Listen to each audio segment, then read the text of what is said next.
গোমাতি থেকে এই মুহূর্তে আমরা উত্তরকন্যা অভিযানের ছবি আপনাদের সামনে তুলে ধরছি, দেখাচ্ছি এই মুহূর্তে উত্তরকন্যা পাথর ছুটছে, অন্যদিকে পাথর ছোড়া হচ্ছে। এই মুহূর্তে আমরা দেখানোর চেষ্টা করছি উত্তরকন্যা অভিযানের ছবি। প্রথম ব্যারিকেড কিন্তু ভেঙে দিয়েছে এই মুহূর্তে জল কামান।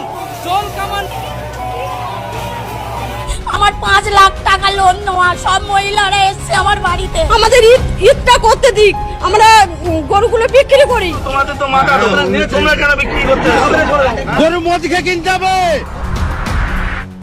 বিজেপি সরকার পশু সুরক্ষার কথা বলে ভারতে মুসলমানদের কোরবানি দেওয়া নিষিদ্ধ করে দিয়েছেন। আর মুসলমানদের কোরবানি দেওয়া নিষিদ্ধ করার একমাত্র কারণ হচ্ছে তাদের গোমাতা। এই গোমাতাকে ঘিরে এখন চরম আতঙ্ক সৃষ্টি হয়েছে ভারতে। এবার নতুন ব্যবসায়ীরা কঠিনভাবে আন্দোলনের ডাক দিয়েছে। সেই আন্দোলনে ভারতের রাজপথ এখন রঞ্জিত। বিভিন্ন সময় পুলিশ এবং জলকামান নিয়ে বের হতে দেখা গিয়েছে সেখানকার শান্তি রক্ষী কর্মীদের। দর্শক, আসলে কি ঘটেছে?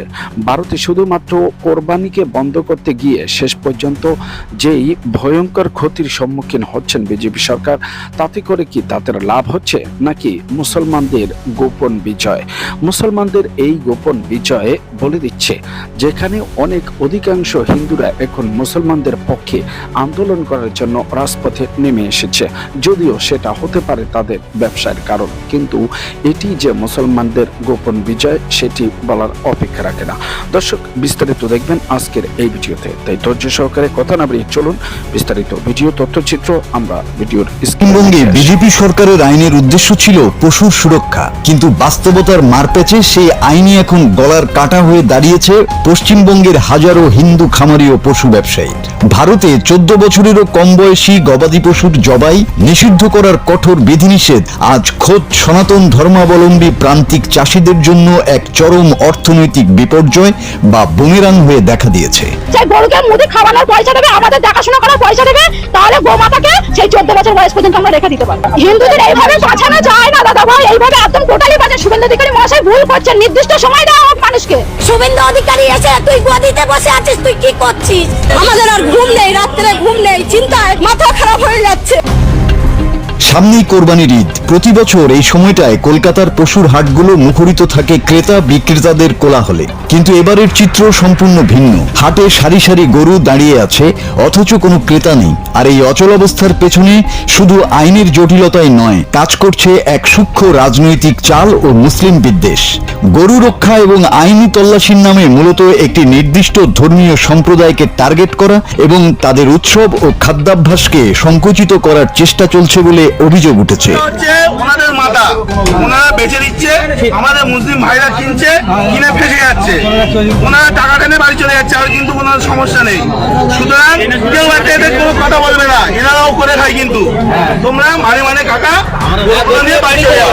সরকার যতক্ষণ না নির্দেশ দিচ্ছে কি হবে, কেউ তোমাদের তো মাথা তোমরা কেন বিক্রি করতে তোমাদের মাথা হারানো, আমাদের মালকে আমরা কিনে ফাঁসবো। হচ্ছে ওনাদের মাথা ওনারা বেচে দিচ্ছে, আমাদের মুসলিম ভাইরা কিনছে, কিনে ফেসে যাচ্ছে, ওনারা টাকা টেনে বাড়ি চলে যাচ্ছে, আর কিন্তু কোনো সমস্যা নেই।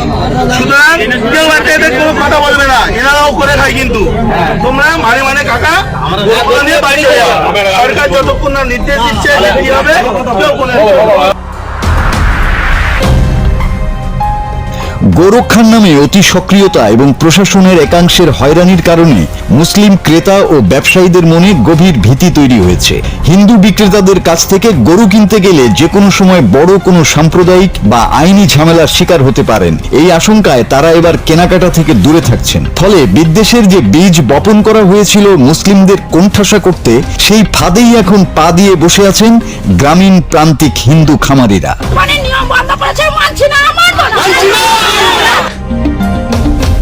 অথচ এই সংকটের সমান্তরালে ভারতের রপ্তানি বাজারের চিত্রটি এক চরম ভণ্ডামিকে উস্কে দেয়। সরকারি সংস্থা এপিইডি এর হিসাব অনুযায়ী ভারত প্রতি বছর গড়ে 15 থেকে 16 লাখ মেট্রিক টন গোমাংস বিশ্বের 65টিরও বেশি দেশে রপ্তানি করে। বিশ্ববাজারে গোমাংস রপ্তানিতে ভারতের অবস্থান শীর্ষ সারিতে, যা থেকে প্রতি বছর দেশের আয় হয় প্রায় 34,000 কোটি টাকারও বেশি। বড় বড় কর্পোরেট সংস্থার মাধ্যমে এই বাণিজ্য অনায়াসে সচল রয়েছে। ঠিক এখানেই ক্ষোভ ভুক্তভোগী সাধারণ ব্যবসায়ীদের। কর্পোরেট স্তরে হাজার হাজার কোটি টাকার মাংস বাণিজ্য বহাল তবিয়তে চললেও প্রান্তিক স্তরে উৎসবকে কেন্দ্র করে তৈরি করা হচ্ছে সাম্প্রদায়িক বিভাজন। এই সূক্ষ্ম বিদ্বেষমূলক রাজনীতি গ্রামীণ অর্থনীতির চিরাচরিত সাম্প্রদায়িক সম্প্রীতি ও পারস্পরিক ব্যবসায়িক নির্ভরশীলতার দেয়ালে এক অদৃশ্য ফাটল ধরিয়ে দিয়েছে, যার খেসারত দিতে হচ্ছে সাধারণ হিন্দু খামারিদের। ধর্মীয় মেরুকরণ ও বিদ্বেষের রাজনীতি যখন শেষ পর্যন্ত দেশের প্রান্তিক খেটে খাওয়া মানুষদেরই দেউলিয়া করে দেয়, তখন প্রশ্ন উঠতে থাকে, এই নীতি আসলে কার স্বার্থে? কিংবদন্তি থেকে এই মুহূর্তে আমরা উত্তরকন্যা অভিযানের ছবি আপনাদের সামনে তুলে ধরছি। দেখাচ্ছি এই মুহূর্তে উত্তরকন্যা পাথর ছুটছে, অন্যদিকে পাথর ছোড়া হচ্ছে। এই মুহূর্তে আমরা দেখানোর চেষ্টা করছি উত্তরকন্যা অভিযানের ছবি।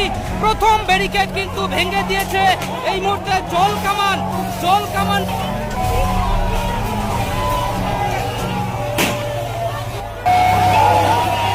দেখতে পাচ্ছেন সকলকে কিন্তু যেখানে সেখানে কিন্তু মানুষ জটলা পাকিয়ে রয়েছে, তাদেরকে কিন্তু সরিয়ে দিচ্ছে পুলিশ।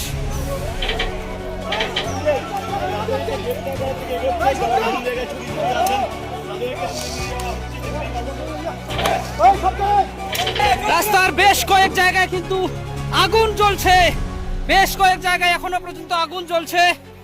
পরিস্থিতি সম্পূর্ণ নিয়ন্ত্রণে আনার চেষ্টা চালাচ্ছে পুলিশ, বিশাল পুলিশ বাহিনী, র্যাব।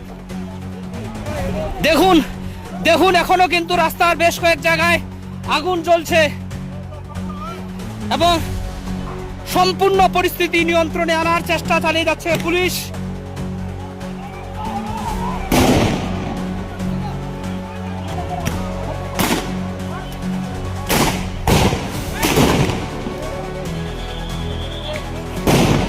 দেখতে পাচ্ছেন এই মুহূর্তে পুলিশ কর্মীরা কিন্তু আবারও পিছু ধাওয়া করছে, কারণ এই মুহূর্তে 3 বাতি থেকে আমরা সেই ছবি আপনাদের সামনে তুলে ধরছি।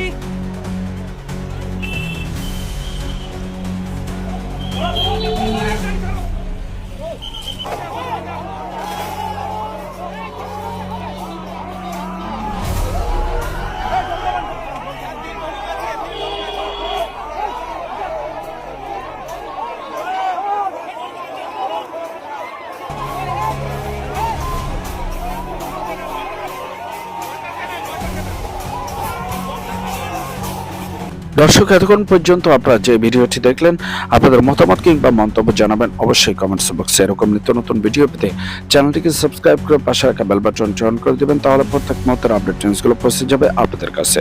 তো দর্শক, আজকের মতো এখানে বিদায় নিচ্ছি, দেখা হবে অন্য কোনো ভিডিওতে।